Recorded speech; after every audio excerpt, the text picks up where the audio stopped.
Cynthia. Comment vas-tu? Super, super. Et toi-même?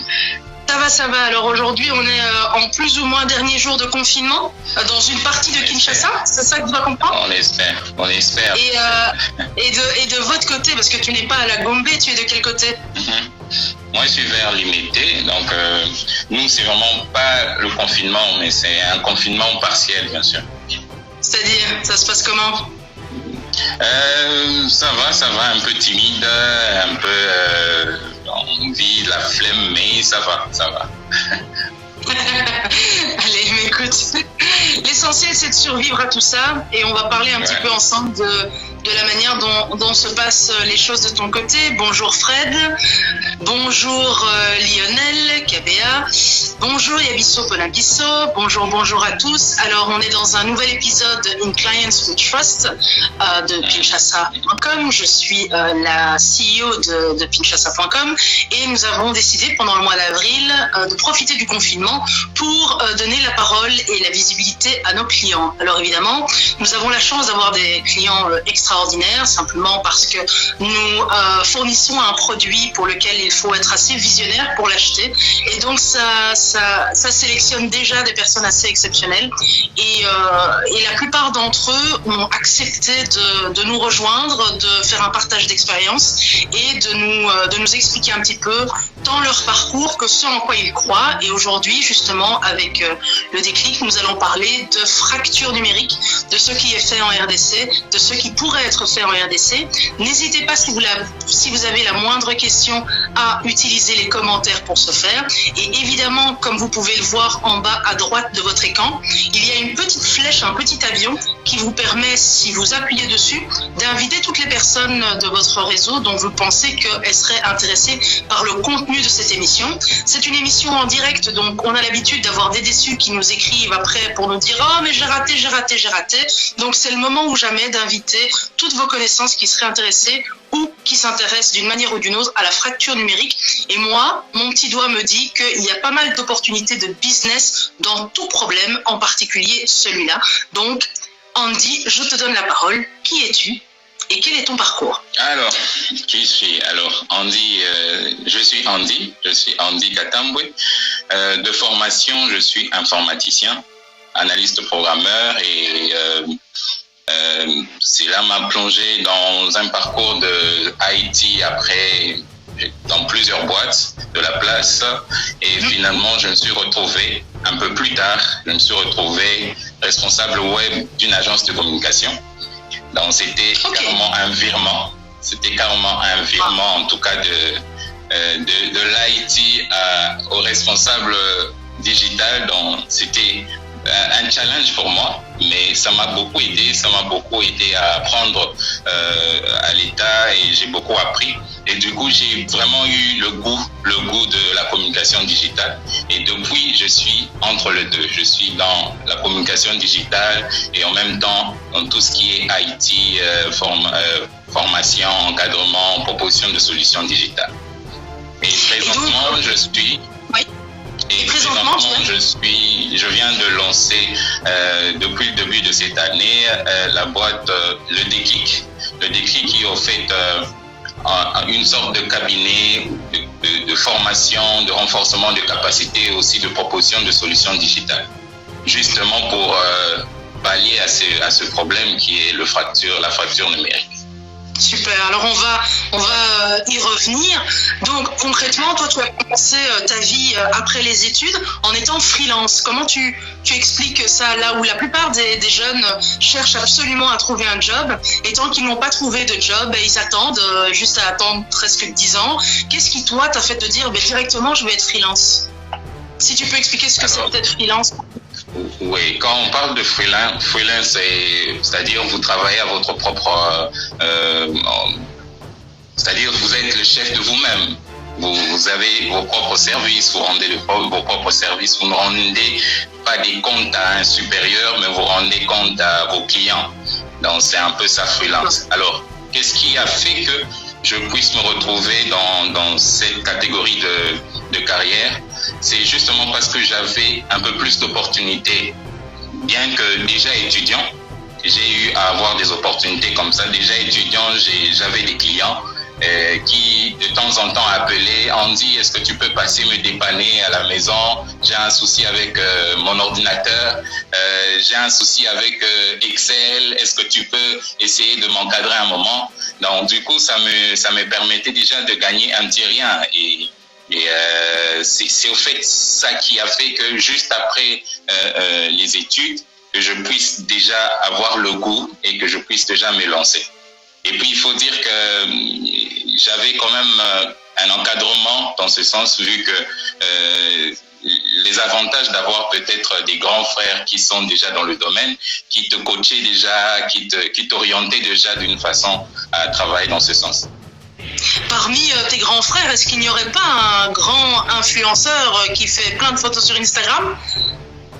Oui. En fait, il s'agit de Kaiser Philippe. Ok, je vois. Et il me semblait bien qu'il y avait une petite ressemblance. Et donc, il est lui aussi dans l'IT et freelance. Est-ce que tu as l'impression que c'est ça qui t'a influencé ou bien il y a vraiment d'autres facteurs qui, toi, t'ont poussé à continuer au-delà de tes études le freelance en IT ? Quelque part, il y a ça, et d'autre part, c'est aussi la passion. C'est aussi l'amour pour lequel tu fais la chose. Et moi, je pense que c'est plus la passion aussi qui m'a vraiment poussé à garder cette cape de travailler en freelance. Et puis, je me dis, il y a quand même un peu plus de liberté à évoluer en freelance qu'en travaillant pour quelque chose. Bien que je ne dis pas que c'est mal. C'est très bien de travailler dans une boîte. Du reste, moi-même, j'évolue dans des boîtes, mais en consultance. Donc, c'est très bien. J'ai eu aussi à faire des carrières comme ça où j'étais dans des boîtes. Mais je pense que moi personnellement, je suis un peu plus à l'aise et plus épanoui en freelance. Et est-ce que ce n'est pas un peu risqué financièrement ? Est-ce qu'au Congo, une personne peut se dire « Ah, j'ai vu Andy Katamboué, il est freelance en IT. Moi, j'étudie l'IT, je vais me mettre en freelance. » Est-ce que ce n'est pas effrayant financièrement ou autre ? Si, c'est très effrayant, hein. Surtout avec l'écosystème d'ici, c'est très effrayant. Ce n'est pas du tout évident.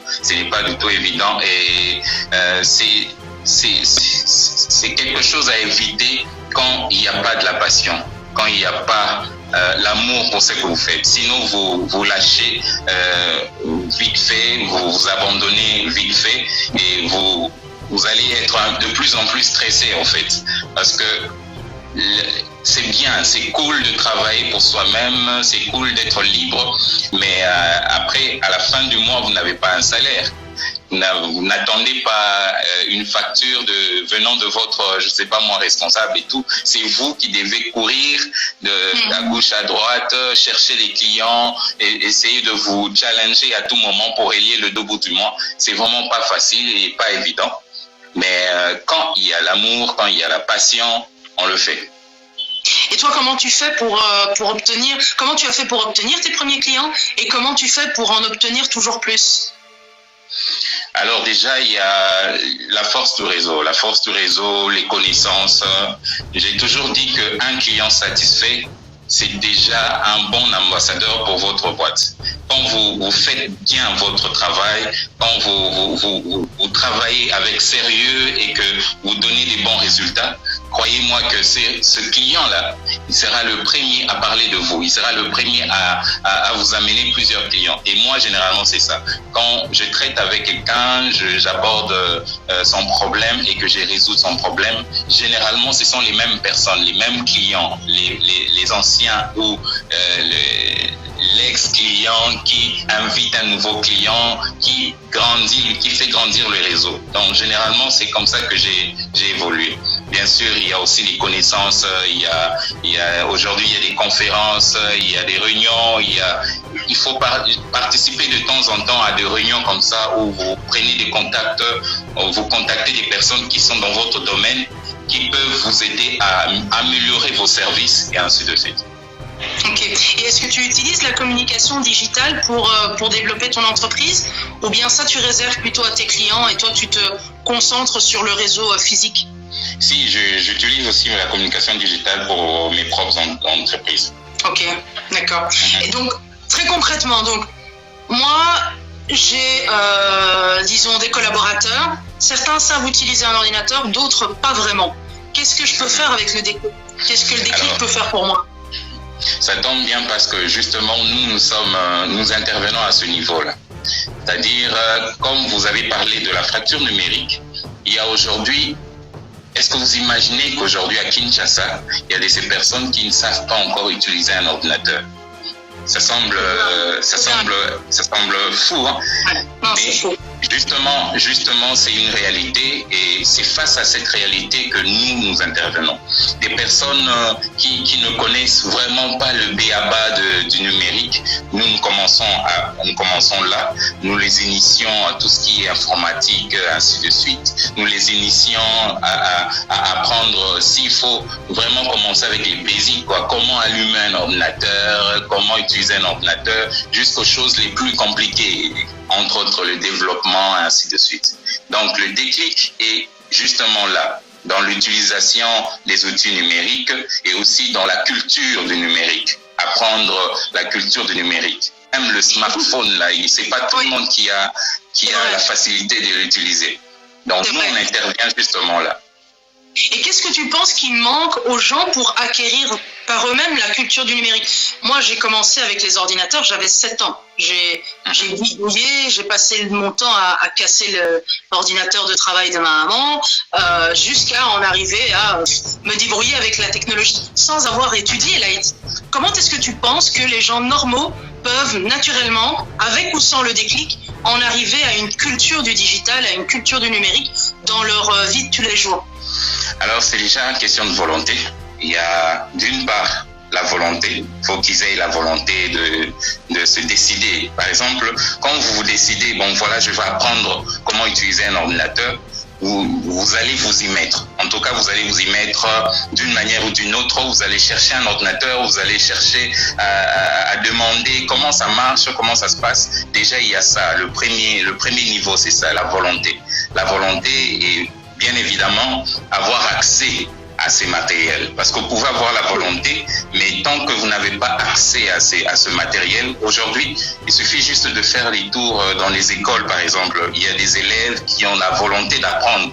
Ils veulent apprendre l'informatique, apprendre à utiliser un ordinateur, apprendre à devenir un développeur, ainsi de suite. Mais ils n'ont pas ces matériels, ils n'ont pas ça, ils n'ont pas d'ordinateur. C'est déjà ça. Donc la volonté et aussi l'accès à ces matériels.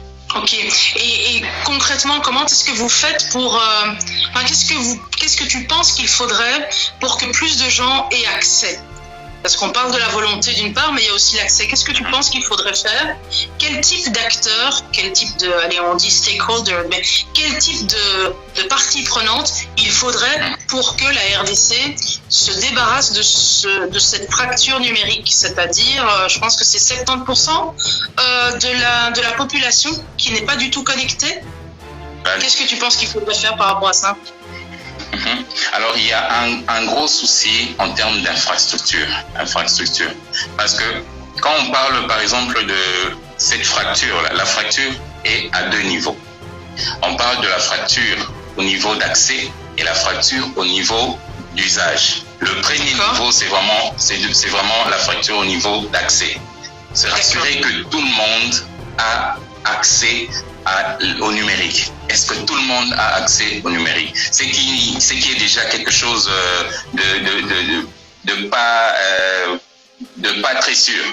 Parce que, comme je vous ai dit tout à l'heure, il y a ces coins où des personnes qui, il suffit juste de voir un ordinateur, ils te voient comme si tu venais d'un autre monde. Mais nous sommes en plein Kinshasa. Il y a des endroits... À Kinshasa aussi, ok. À Kinshasa, il y a des enfants qui n'ont jamais vu d'ordinateur, qui n'ont jamais vu un smartphone, ils n'ont jamais vu une tablette. Vous voyez un peu? Donc, c'est déjà ça, l'accès. Et pour avoir accès, je pense que il faudra mettre en place des infrastructures. Des infrastructures, quand je parle d'infrastructures, je fais allusion à des espaces qui facilitent ces genres d'activités. Par exemple, on peut parler de Lumumba Lab, par exemple. le Digital Lab, des espaces comme ça. Oui. Aujourd'hui, on a le Lumumba Lab, on a le Engineer City, à Lubumbashi, on a Munganu Hub, et des espaces comme ça, ce sont facilement des endroits où les jeunes, ceux qui travaillent, ceux qui ils sont encore au chômage, ils cherchent le travail, ils peuvent facilement avoir accès à un ordinateur, ainsi de suite. Bien évidemment, il y a aussi l'enjeu de l'électricité, l'Internet. C'est tout ça, au fait. C'est tout ça. Ok. Et là, on voit une question qui nous dit, donc la diaspora chuchote nous demande, mais la consommation n'est pas pareille. En Afrique, le smartphone est beaucoup plus populaire. Qu'est-ce que tu dirais à ça en termes d'accès? Parce qu'on parle essentiellement, tu as parlé essentiellement d'ordinateurs. Est-ce qu'on pourrait considérer que, comme il y a beaucoup plus de téléphones mobiles, l'accès est en fait là? C'est juste qu'on ne le voit pas. Oui, c'est pas faux. Il y a accès à plusieurs smartphones, mais c'est limité pour un coin. C'est limité juste pour un coin. Il faut aller dans des coins un peu plus reculés de Kinshasa, par exemple, pour comprendre ça. Il y a des endroits tels que, je sais pas moi, Malueka, Kimboala. Il y a des coins reculés comme ça, ou de Mbassa, où c'est pas tout le monde qui a un smartphone. Et puis quand on parle de smartphone, il faut voir quel genre de smartphone. À la limite, il a un Android, mais on ne peut pas parler d'un smartphone. Vous voyez un peu. Pourquoi donc, alors un smartphone par rapport? Qu'est-ce que tu appellerais un smartphone alors par rapport? C'est quoi les téléphones que les gens ont qui ne sont pas des smartphones? Ce sont des téléphones des Chinois qui nous vendent généralement, où vous pouvez trouver un Facebook à l'intérieur, mais vous ne savez pas comment ça s'est retrouvé à l'intérieur. Donc, c'est déjà ça. Mais il y a accessibilité, bien évidemment. Il y a le smartphone, mais ce n'est pas donné à tout le monde. C'est pas donné à tout le monde. Ok. Là, on a quand même une question. Est-ce que Android n'est pas d'office smartphone? Android, c'est quand même un système d'exploitation qui ne va que dans les smartphones. Donc, quand on trouve Facebook dans un téléphone, est-ce que ce n'est pas d'office un smartphone? Explique. Si. C'est un smartphone. Mais les gens ne peuvent rien en faire, ou bien c'est quoi le truc derrière ça?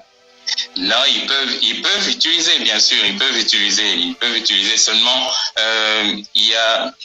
c'est peut-être limité, quoi, c'est peut-être limité pour quelques fonctionnalités, mais ils peuvent l'utiliser déjà. Ok. Et donc, tu parlais d'une des solutions qui peuvent se présenter pour l'accès, pour réduire la fracture numérique, et cette solution, c'était des espaces dans lesquels les jeunes, et les moins jeunes d'ailleurs, peuvent aller. Et parmi ces espaces, il y a le Digital Lab à Kinshasa, il y a le Munganu Hub à Lubumbashi, il y a d'autres. Donc le thème d'aujourd'hui, c'est la fracture numérique. Pour ceux qui posent la question, je pense que c'est des cas. Et quelles sont les solutions pour réduire cette fracture numérique en RDC? Donc, tu disais, Andy, qu'il y avait ces hubs. L'économie, parce que je suppose qu'ils ne sont pas gratuits. Non, c'est pas gratuit. Pour la plupart, par exemple, il y a un frais à payer, il y a des frais à payer, mais des frais accessibles à tout le monde. Des frais raisonnables qui facilitent l'accès aux étudiants, à ceux qui travaillent, à ceux qui sont sans emploi. C'est accessible, mais généralement c'est pas gratuit. Est-ce que c'est comme, parce que tu parles d'accès aux ordinateurs, c'est comme un cybercafé? On va là-bas et il y a des ordinateurs? Ou bien ça se passe comment? Exactement. La plupart, il y a des ordinateurs. S'il faut parler du Lumumba Lab, par exemple, il y a des ordinateurs. Vous pouvez avoir accès à un ordinateur. Ou si vous avez un ordinateur, vous amenez votre propre ordinateur, vous avez accès à l'Internet, vous avez la connexion Wi-Fi. D'accord. C'est pratiquement comme des cybercafés, quoi.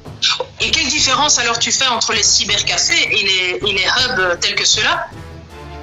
Alors, la différence, c'est que les cybercafés, on pouvait juste venir pour travailler, faire ce dont vous avez besoin, faire vos recherches et puis partir. Mais dans les hubs, généralement, il y a la possibilité d'avoir une formation, par exemple, de bénéficier d'une formation.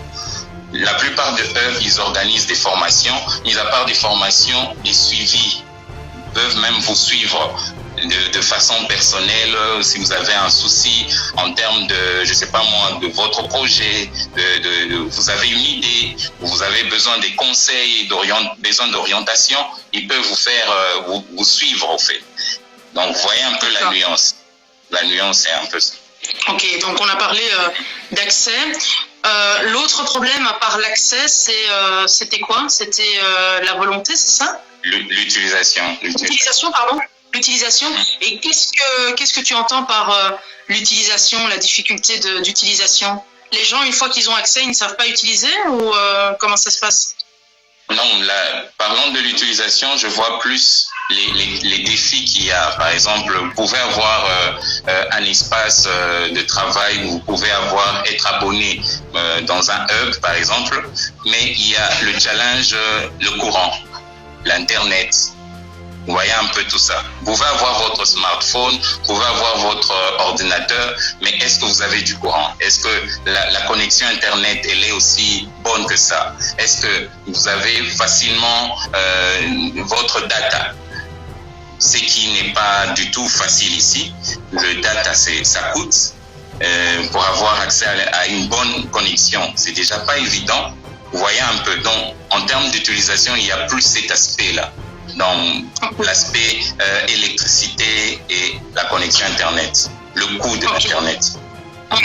Et quelles sont les solutions que tu as pu voir qui se mettaient en place en RDC pour faire face à ces aspects-là d'utilisation, enfin de difficultés d'utilisation? Alors jusque-là, parlant de l'électricité, moi je n'ai toujours pas vu de solution très, très adaptée pour ça. Mais moi j'ai pensé à des solutions et je me suis dit, je pense que si on libéralisait le secteur de fourniture d'électricité, il y a beaucoup de choses qui vont quand même changer dans ce pays. C'est-à-dire, si par exemple il faut imaginer avec les télécoms. Vous voyez par exemple ce qui se passe avec nos amis du télécom. Eux par exemple, Vodacom, je peux le citer, Vodacom, Orange, Africell, Airtel.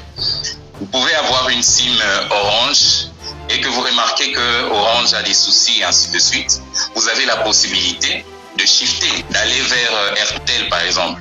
Et vous allez remarquer que chez Airtel, ça va, c'est stable, ainsi de suite. Et ces datas sont un peu plus rapides, ainsi de suite. Vous voyez un peu. Si on appliquait ça aussi, si on appliquait ça dans le secteur de l'électricité, je pense que ça va aussi beaucoup changer. Si on enlevait le monopole à la SNEL, par exemple, je pense qu'on aura un peu plus une meilleure rentabilité en termes de courant, fourniture de courant. Ou une logique service client parce qu'ils ne voudront pas perdre des clients. Exactement.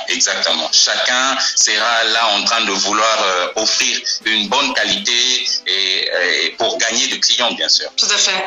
Et est-ce que tu n'as pas l'impression que c'est une question d'infrastructure et de manque de respect des usagers? C'est-à-dire que ce que j'ai pu voir assez régulièrement, ce sont des personnes qui construisent ou qui morcellent, et plutôt que de faire un compteur correctement, se déclarer à la commune et d'ouvrir normalement une nouvelle ligne, eh bien ils se branchent à une ligne existante. Est-ce que tu as l'impression que, et donc ça fait des courts-circuits beaucoup plus souvent, et surtout la capacité de fournir l'électricité est moindre. Est-ce que tu as l'impression que l'arrivée de nouveaux acteurs dans des secteurs aussi gros que l'énergie pourra résoudre ce type de problème, ou bien tu le vois comment? Je le vois exactement comme ça. L'arrivée de nouveaux acteurs va améliorer les choses. S'il faut parler des usagers, je pense qu'ils sont arrivés à faire ça parce que justement il n'y a pas ce courant, il n'y a pas de courant. Quand on vous parle ici il y a des termes, il y a des lestages, il y a des FEDER, il y a ces histoires comme ça là. Donc je pense que s'il y avait une bonne qualité de l'électricité, l'usager n'allait pas emprunter cette façon de faire, aller, je sais pas moi, tirer de l'autre côté pour créer des courts-circuits. Je pense que si on a mené d'autres acteurs dans ce domaine d'énergie, de fourniture d'énergie, il y aura beaucoup de choses qui vont changer en fait. Et sinon, autre aspect qui est un frein à l'usage, c'est le coût des télécommunications. Là, c'est un contexte dans lequel il y a plusieurs acteurs, mais pourtant, ce n'est pas plus accessible. Les prix ne diminuent pas, le service n'est pas au top non plus. On parle plus de services moins pires que de bons services. Exactement. Et là, doit intervenir bien évidemment le gouvernement pour essayer de régulariser tout ça, pour essayer de se dire, voilà, je pense qu'on doit réglementer tout ça, on doit taxer l'unité à autant. Par exemple, tant qu'il n'y a pas de régularisation à ce niveau, on va toujours subir cette histoire d'un prix très élevé des unités pour avoir accès au crédit. C'est pas donné à tout le monde, et du coup ça influence aussi sur le numérique au fait, parce que comment tu vas faire pour avoir internet? Tu dois passer par les data, tu dois passer par les unités, ces unités qui coûtent tellement, et du coup tu ne peux pas sacrifier ton ventre pour avoir les data et faire tes recherches. Donc le choix est clair, que tu vas d'abord te nourrir, tu dois d'abord prendre soin de toi, et les recherches et tout ça, ce n'est pas évident, quoi. Et est-ce qu'il y a déjà des plaidoyers qui ont été faits en la matière donc tu parlais des hubs qui permettent un accès plus démocratique aux nouvelles technologies. Est-ce que ces hubs se sont déjà mis ensemble pour, auprès du gouvernement ou auprès des opérateurs, obtenir des conditions plus favorables d'accès à l'Internet? Comment? J'ai pas très bien saisi. Est-ce que les hubs se sont déjà mis ensemble pour aller soit voir les opérateurs, soit aller voir le gouvernement, soit aller voir les deux, pour obtenir des conditions plus favorables d'accès à Internet? Je pense que oui. Je n'ai pas trop de certitudes là-dessus, mais je pense que oui, parce que je sais que le digital là quand même a eu à faire des pas comme ça. Et je pense qu'ils sont en train de vouloir faire de leur mieux, en tout cas, pour que l'accès à Internet soit accessible à tout le monde. Oui, tout à fait. Alors, évidemment, on parle de fracture numérique, mais on parle aussi de Covid beaucoup en ce moment.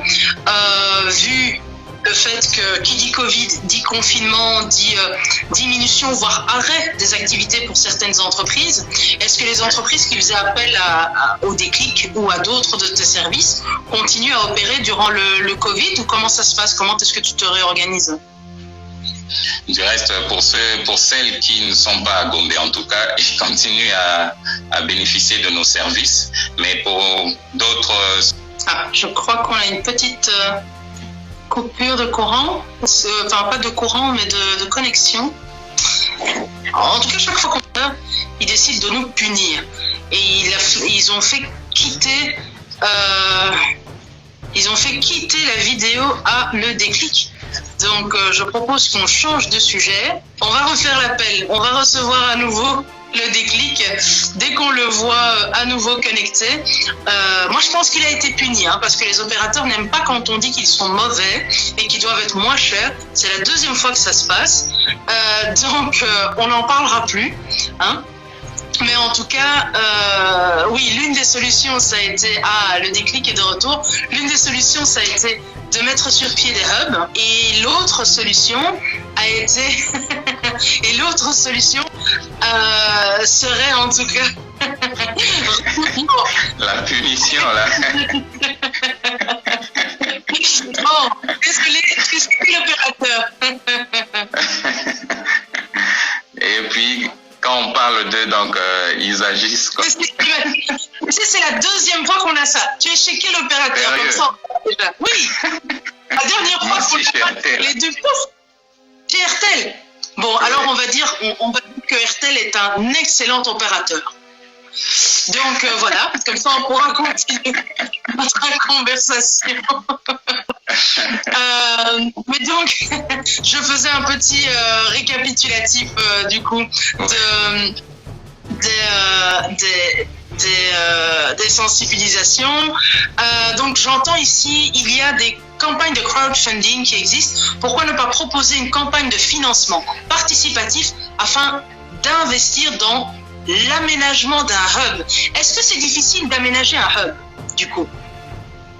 Parce que c'est ça, toute la question, c'est pourquoi il n'y en a pas plus? Est-ce que c'est difficile? Est-ce que c'est cher? Comment ça se passe pour mettre sur pied un hub? Alors, ce qui est le plus difficile dans la gestion d'un hub, c'est plus les factures, disons les charges fixes. Les charges fixes, c'est-à-dire facture d'électricité, eau, loyer, vous voyez. C'est plus ça le plus dur. Le plus dur, c'est ça. Parce que la plupart, ils ont déjà leur matériel, ils ont déjà les ordinateurs, ils ont les meubles, ainsi de suite. Mais le plus dur, c'est arriver à gérer les charges fixes. Ok. Et ça représente, Ça, dans le financement, la plupart ne prennent pas ça en charge. La plupart de quoi? De ceux qui peuvent financer, bien sûr. Ah, ok. Et pourquoi ils ne veulent pas prendre ça en charge, alors que ce sont les frais principaux? Alors, ça, je parle de mon expérience. Pendant que j'étais Hub Manager à Lumumba Lab, nous avons eu à contacter Orange, nous avons eu à contacter, pour ne citer que Orange, par exemple, et ils ont été clairs en disant... Ils ont été clairs en disant qu'ils peuvent accompagner ce qui est événement, ainsi de suite, mais en ce qui concerne les charges fixes, ils ne peuvent rien faire. Ils ne peuvent rien faire, c'est comme ça, selon leur profil, ils ne peuvent rien faire. Ok. Ouais, donc la solution de crowdfunding pourrait être une solution, mais à partir du moment où il faut payer chaque mois ces charges, c'est pas viable. Comment est-ce que tu penses qu'on peut rendre un hub viable finalement, ou un coworking space viable? Ça coûte combien d'opérer ça? Donc un loyer, c'est quoi? C'est $500? C'est $200? L'eau, l'électricité, c'est quelques centaines de dollars par mois. Ensuite, il y a l'internet qu'il faut payer. Ça se chiffre à combien en fait par mois? On peut dire maximum 1200, on est dans les environs. Ok, d'accord. Et puis le loyer, vous savez bien que ça varie selon la dimension, selon l'espace. Et quand on parle d'un coworking space, on vise généralement un grand espace pour pouvoir accueillir au moins 10 personnes qui peuvent facilement travailler de manière à ne pas être dérangé, le voisin par exemple. Et ça, c'est pas du tout moins de $500, c'est pas moins de $500. Et s'il faut inclure les frais d'électricité, le frais d'eau, ainsi de suite, c'est entre $50, $60 le mois. Et puis ça dépend aussi de quel emplacement, de quelle commune, parce que ça varie. Quand on part à la Gombe, c'est différent, c'est très différent. Et tout ça, ça varie entre, je peux dire, $1000 le mois. Ok. Et pour financer, oui. Et pour financer, généralement, à moins que vous ayez peut-être des business angels, ou carrément que vous créez des activités qui font entrer de l'argent, des activités génératrices. C'est-à-dire, vous pouvez avoir des formations payantes, vous pouvez avoir des initiatives comme ça. Et même le coworking space en soi, c'est payant, bien que c'est accessible à tout le monde. Et juste créer des activités génératrices comme ça vous permet d'avoir des entrées et aussi, voilà, à pouvoir tenir les deux bouts du monde. Et donc, est-ce que tu connais les maisons digitales de Orange? Parce que je crois comprendre qu'elles ont le même but que les coworking space. Est-ce que tu sais en dire plus? Est-ce que c'est la même chose ou c'est différent? Oui, c'est presque la même chose, au fait. C'est presque la même chose. Donc, ils sont dans l'encadrement des startups, ils sont dans le suivi des projets, ils vous encadrent, ils peuvent vous accompagner quand vous avez un projet. C'est presque pareil, en fait. Et les maisons digitales d'Orange n'ont jamais pensé à à chapeauter les coworking space qui arrivent pour les financer? Par exemple, Lugumba Lab, ou bien il n'y a pas de volonté de fusionner? Bon, ça, je ne sais pas trop dire là-dessus. Donc, du coup, je ne maîtrise pas très bien comment ça se passe chez Orange. Donc, du coup, je ne sais pas trop vous répondre là-dessus. Non, bien sûr, bien sûr. Du coup, au niveau des chiffres qu'on entend sur l'Internet, alors, je ne sais pas exactement d'où ils viennent, mais chaque année, on entend qu'il y a 6% de la population de la RDC qui est connectée. Et puis là, tout d'un coup, en 2020, qu'est-ce qu'on découvre? Qu'en fait, il y a 20 à 30% de la population de la RDC qui est connectée. Comment tu expliques ce bond d'un coup? J'ai pas très bien saisi, là ça a craché. Ah, ça a craché. Donc, depuis plusieurs années, on entend des chiffres d'utilisation de l'Internet à raison de 6% ou de 7%, parfois de 10%, plusieurs années. Et puis là, en début 2020, d'un coup, on découvre que les chiffres sont de 30% d'utilisation de l'Internet en RDC. Comment tu expliques ce bond de l'utilisation de l'outil informatique? Oui, il faut dire qu'il y a quand même beaucoup de choses qui ont changé depuis un moment. Du reste, les gens s'intéressent un peu plus au numérique, un peu plus à tout ce qui est digital que les années passées. Et déjà, il faut aussi dire que le gouvernement en soi, il s'intéresse un peu plus à tout ce qui est numérique. Donc, on a parlé du lancement du plan numérique qui a été même présidé par lui-même le président de la République. Ça, c'est déjà quelque chose qu'on a vraiment félicité. Et des initiatives comme ça, c'est justement ça qui remet un peu l'attention sur le numérique et se dire qu'il y a quelque chose qu'on peut faire pour changer, pour l'avancement de ce pays au travers du numérique. Donc, je pense qu'il y a aussi ça et il y a la culture. Il y a la culture qui, de plus en plus, on parle des espaces, des espaces de travail, il y a des formations dans ce sens, il y a un peu plus des acteurs qui sont sur terrain, qui en parlent un peu plus. Et il y a tout ça qui joue pour qu'il y ait ce bond. Ok. Et de manière générale, tu as l'impression que le Covid va constituer une opportunité pour le numérique? Exactement. C'est déjà, nous sommes en train de donner l'exemple. Ça, c'est déjà une opportunité créée par le Covid. Donc, le Covid nous a inspiré qu'on peut tenir des émissions comme ça en ligne. Donc, aujourd'hui, je vois la plupart des supermarchés, par exemple, qui n'avaient pas de applications, qui n'avaient pas des possibilités de faire des achats en ligne. Ils ont mis en place des opportunités comme ça, des solutions comme ça. C'est-à-dire, au travers leur site, vous pouvez acheter en ligne, vous pouvez passer des commandes et aussi vous faire livrer, par exemple.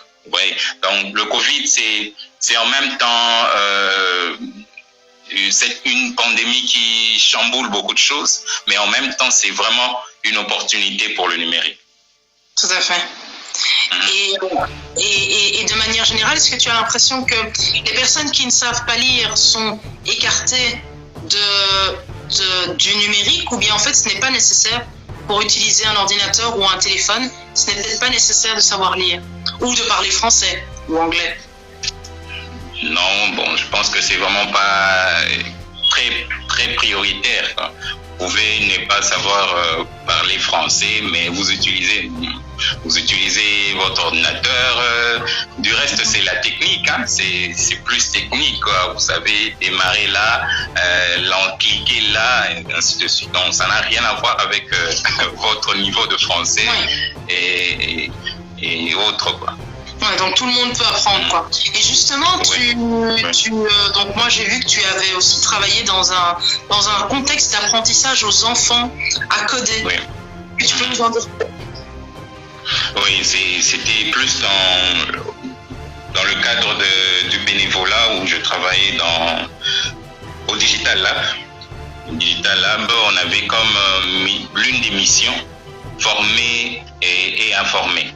Et on initiait les jeunes, les petits-enfants à partir de 5 à 6 ans, l'important c'est qu'il sache déjà lire et écrire, il peut déjà se débrouiller et tout. Et on les initiait comme ça, avec des langages adaptés aux enfants, des langages tels que Scratch, ainsi de suite. Et en même temps, on initiait aussi les femmes parce que on s'est dit que les femmes ont quelque chose qui peut faire avancer les choses. Ils ont vraiment la potentialité, elles ont la potentialité qu'il faut. Il suffit juste de travailler dessus. Il suffit juste de leur donner la possibilité de découvrir cela. Et c'est dans ce cadre-là qu'on initiait les jeunes femmes et même les mamans aussi. On les initiait dans l'utilisation de tout ce qui est numérique, les smartphones, les ordinateurs et même les créations, même des développements des applications mobiles, Android, ainsi de suite. Ouais. Donc, quelle différence tu fais entre donner des cours à des enfants et donner des cours à des adultes? Est-ce que c'est la même expérience ou bien il y a vraiment tout un set différent de choses que vous communiquez? C'est très différent. Avec l'enfant, ce n'est pas évident de garder l'attention de l'enfant pendant un long moment, surtout sur quelque chose qui semble être très compliqué. Et pour ça, par exemple, il y a un certain langage utilisé pour aborder les enfants. Il y a les images là qui les attirent et tout. C'est très différent. Avec les adultes, ils n'ont pas le temps à perdre. Donc, il faut vraiment leur proposer quelque chose qui puisse vraiment leur captiver, leur garder attentionnés. Vous voyez un peu. Donc, c'est vraiment deux mondes différents et avec des langages différents. Ok. Pour les enfants, c'est plutôt Scratch. Pour les adultes, c'est qu'est-ce que vous leur apprenez comme type de langage de programmation lorsqu'ils font de la programmation?